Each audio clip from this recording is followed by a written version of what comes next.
अस्सलाम वालेकुम दोस्तों, मेरा नाम है सैयद माज़ गिलानी और आप देख रहे हैं माज़ इलेक्ट्रॉनिक्स। दोस्तों आज मैं आपको बताने वाला हूँ इस वीडियो में कि कैसे आप अपने वॉशिंग मशीन के ख़राब टाइमर को निकाल कर दोस्तों नया टाइमर किस तरह फिट कर सकते हैं, किस तरह उसकी वायरिंग कर सकते हैं, किस तरह उसको जो है फिटिंग करने के बाद उसको चला कर चेक कर सकते हैं।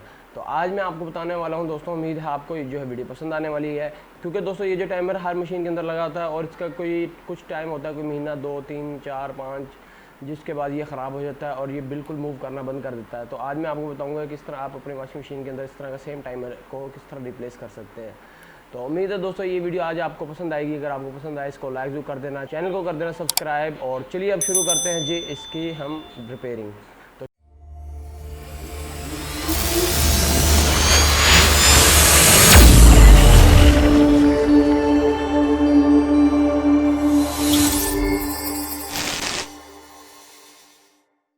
तो लीजिए जी दोस्तों, ये आप देख सकते हैं, ये है हमारी वॉशिंग मशीन जिसका टाइमर ख़राब हो चुका है। आपके घर में भी दोस्तों इस तरह की वॉशिंग मशीनें होंगी जिनका अक्सर औक़ात टाइमर ख़राब हो जाता है और जिसकी वजह से जो है वॉशिंग मशीन काम करना छोड़ देती है। तो भी आप ये देख सकते हैं, मैं टाइमर को घुमा रहा हूँ और ये बिल्कुल फ्री हो चुका है, ज़रा भी काम नहीं कर रहा और हमारी मशीन जो है बिल्कुल भी वर्क नहीं कर रही इस टाइमर की ख़राब होने की वजह से।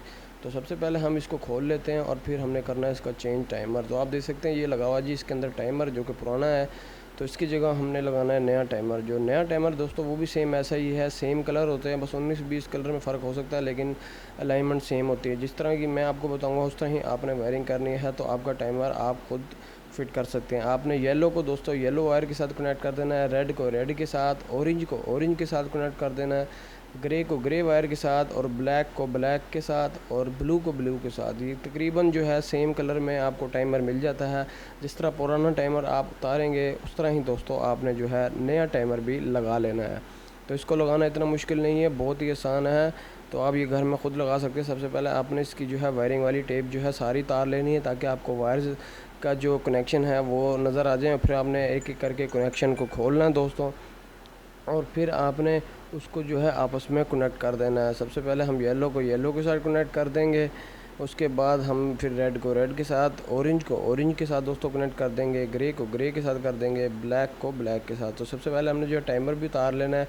टाइमर की जिस तरह की पुरानी फिटिंग थी वो सारी उतार के हमने नए टाइमर के साथ अटैच कर देनी है। उसके बाद इसकी नॉब और नट वगैरह लगाकर इसको आपस में कनेक्ट कर देना है। अभी आप देख सकते हैं मैंने इसके साथ नॉब लगा दी है। उसके बाद इसकी वायरिंग जो है मैंने खोल ली है नई टाइमर की। उसके बाद इसकी सारी जो वायरिंग है जो आपको स्क्रीन पे शो हो रही है दोस्तों कलरिंग, उसके हिसाब से जो है दोस्तों आपने इसके सारे को सारा जोड़ लेना है। तो मैं आपको पहले ये जोड़ लेता हूँ, फिर मैं आपको दिखाऊँगा।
तो लीजिए दोस्तों, अभी आप देख सकते हैं मैंने जो है तकरीबन सारी जो वायरिंग है दोस्तों वो कंप्लीट कर दी है। और उसके बाद अभी आप देख सकते हैं हमने इसके ऊपर अच्छी तरह जो है टेप वगैरह भी लगा ली है। और यहाँ पर आप देख सकते हैं अच्छी तरह टेप लगाने से हमारी वायरिंग कितनी खूबसूरत लग रही है। तो इस तरह आपने जो दोस्तों अच्छा काम करना है जिस तरह मैंने किया है, और पूरी वायरिंग जो अच्छी तरह आपने जो है टेप के साथ कर देनी है कवर, ताकि पानी वगैरह ना जाए और कोई शॉर्ट सर्किट ना हो। तो अभी आप देख सकते हैं मैंने अच्छी तरह इसको कर दिया। उसके बाद हम थोड़ी सी सफाई कर लेंगे, उसके बाद हम इसको वापस फिट कर देंगे और फिर हमने इसको चलाकर भी चेक करना है एक दफ़ा क्या यह सही चल रहा है या नहीं। तो अभी आप देख सकते हैं हमारी वॉशिंग मशीन ऑन हो चुकी है। उसके बाद मैं टाइमर को थोड़ा सा आगे कर देता हूँ। आपने टाइमर की गरारियों की आवाज़ भी सुनी उसके बाद 2 वे पे ले लेते हैं इसको। आप देख सकते हैं मोटर जो है चलना शुरू हो गई है। उसके बाद मोटर चलती रहेगी और कुछ टाइम बाद जो है मोटर फिर अपना जो है चक्कर चेंज कर लेगी, राइट से लेफ़्ट, लेफ़्ट से राइट, इस तरह चलती रहेगी। 2 में दोनों डायरेक्शन में घूमती है और 1 वे में दोस्तों सिर्फ एक डायरेक्शन में घूमती है। अभी आप देख रहे थे ये राइट की तरफ घूम रही थी, अब लेफ़्ट की तरफ घूमना शुरू हो जाएगी, ये बात देख सकते हैं। उसके बाद मैं इसको 1 वे करके भी दिखाता हूँ। तो 1 वे में सिर्फ जो है सिंगल साइड पर ही चलती है वॉशिंग मशीन, डबल साइड पर दोस्तों नहीं चलती। अभी आप देख सकते हैं ये 1 वे में हो गया है और ये सिंगल साइड पे चल रही है। यहाँ पर सिंगल साइड पे चलेगी मशीन और यहाँ 2 वे है, 2 वे पे जो है दोनों साइडों पर चलती है। तो उम्मीद है दोस्तों आपको जो ये वीडियो पसंद आई होगी। अगर आपको पसंद आई है इसको लाइक जो कीजिएगा, चैनल को कर लीजिएगा सब्सक्राइब। मिलूँगा आपसे अगली वीडियो में। अल्लाह हाफिज़।